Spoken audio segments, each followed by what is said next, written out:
Hello, my name is Sarah Paulus, and today I'm going to be presenting a brief insight into the origins and development of the modern romance novel, as seen in early works of the 18th and 19th century.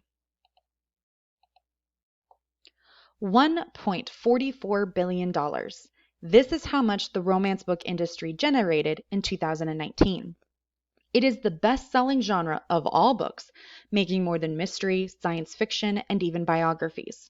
With numerous romantic subgenres like paranormal, contemporary, historical, and science fiction romance, there is something for everyone. The rise of ebooks and indie authors have flooded the market with variety and easy access to all sorts of romantic books. But, as Pamela Regis, author of The Natural History of the Romance novel, states, popularity does not mean acceptance. Many romance book fans don't always explicitly say romance when asked what their favorite genre is.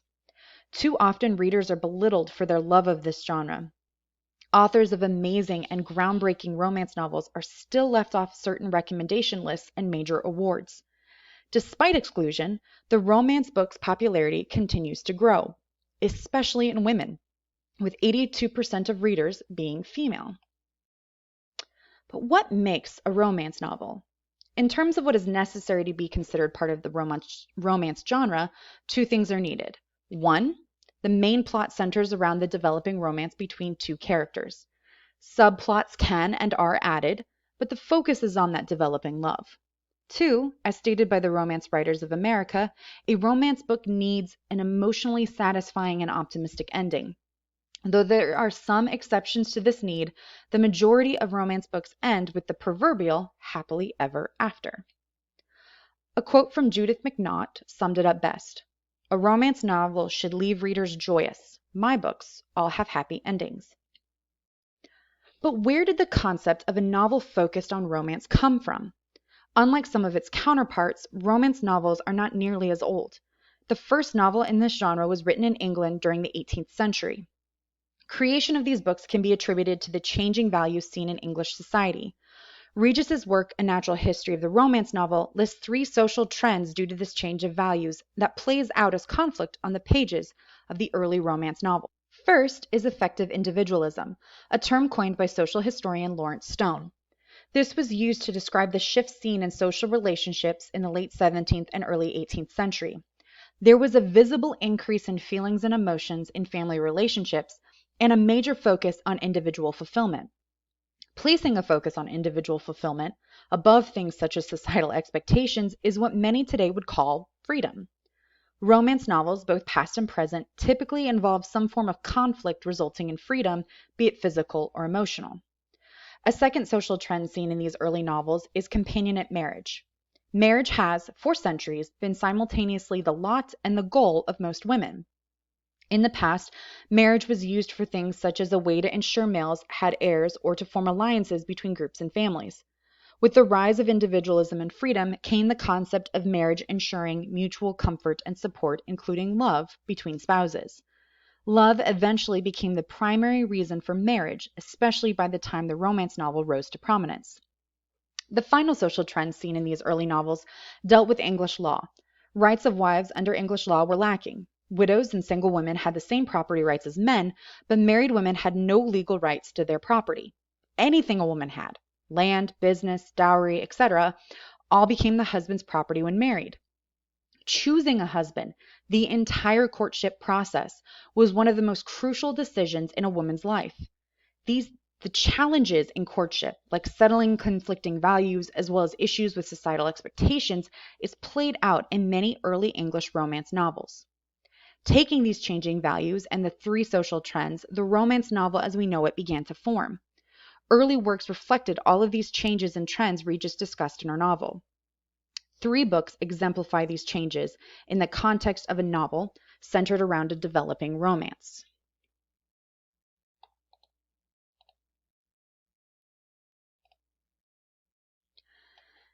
In 1740, Samuel Richardson published his work Pamela, or Virtue Rewarded.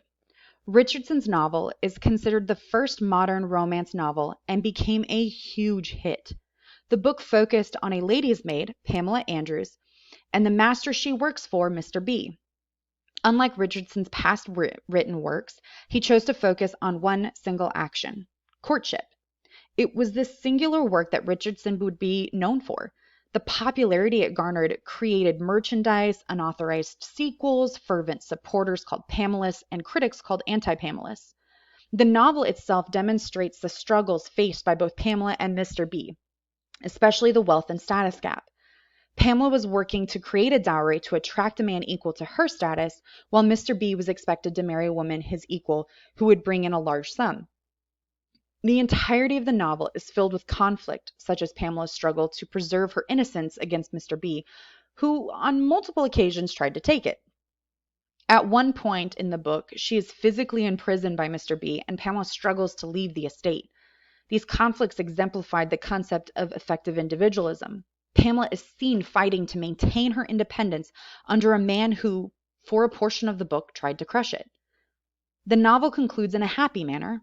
Married about 3/4 of the way through, the final quarter of the novel ends with Mr. B finding a way to financially and legally support his wife under current English laws by placing provisions in his will and setting up her father as a manager in his estate in Kent. In the end, the two are in a happy, loving, companionate marriage. One of the most popular early romance writers, and one author that is still popular today, is Jane Austen. In fact, she is considered an early master of the romance novel. In total, Austen produced 6 novels. 4 were published during her lifetime, and 2 were published posthumously. Each of the novels explore and comment upon the landed gentry, giving a glimpse into the English life in the 1800s. The central plot of her novels all focus on a developing relationship between a man and a woman, typically riddled with obstacles created by social expectations and unsavory characters. Of all her works that Jane Austen is known for, Pride and Prejudice is probably her most famous.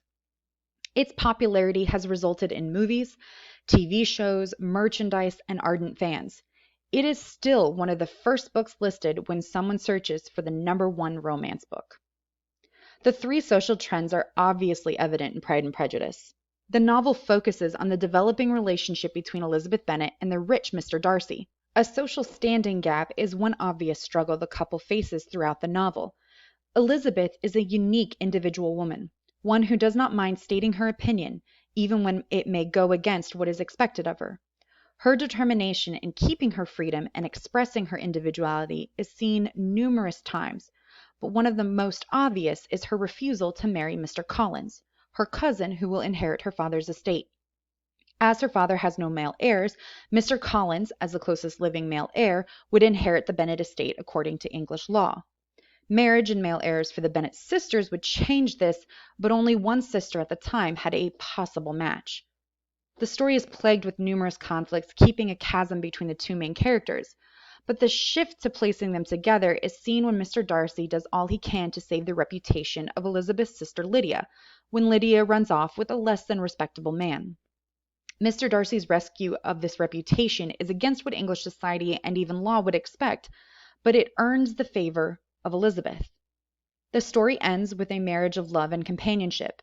Though Elizabeth raises her status in marrying Mr. Darcy, she does it for true love and respect for a man many saw as cold and harsh. Another romance writer of prominence and importance is Charlotte Brontë. Many people know and have heard of the Brontë sisters. Charlotte is best known for her work, Jane Eyre. Unlike the novel Pamela, Brontë told 2 stories in one novel, a love story and a feminist statement. It demonstrates the flexibility of the romance novel, showing the slow changes the genre begins to have. The first quarter of the novel tackles Jane's schooling and how she sets herself up to be as independent as possible. Of all the past novels mentioned, the growth of Jane and her search for independence is one that truly exemplifies effective individualism. Taking a position as governess in Rochester's household, she begins to fall in love with the man. But a challenge faces the couple and separates them. Rochester is married, and though his wife may be clinically insane, she's still alive. Under English law, the engagement between Jane and Rochester cannot continue. She leaves his estate, faces homelessness, followed by the unexpected founding of a family and fortunes left solely to her. Her return to Rochester comes after his wife sets the house on fire. Though the wife Bertha dies, Rochester is injured.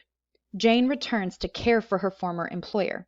It is during these moments in the novel where their relationship turns into that of a true partnership. Before, Rochester tried to stifle Jane's independence and freedom. Though she fights back against these changes, it isn't until his injury and her care of him that the couple move toward a companionate marriage that is also a partnership where they rely on one another. As the years have progressed and society has changed, so have aspects of the romance book. The core of the novel remains the same, a focus on the developing love and an emotionally satisfactory ending. But no matter how much time has passed, it is obvious that the romance book is here to stay. There's something about the happily ever after in love that speaks to many people on numerous levels. Author Janet Ivanovich summed it up best. Romance novels are birthday cake, and life is often peanut butter and jelly. I think everyone should have lots of delicious romance novels lying around for those times when the peanut butter of life gets stuck to the roof of your mouth. Thank you for listening in.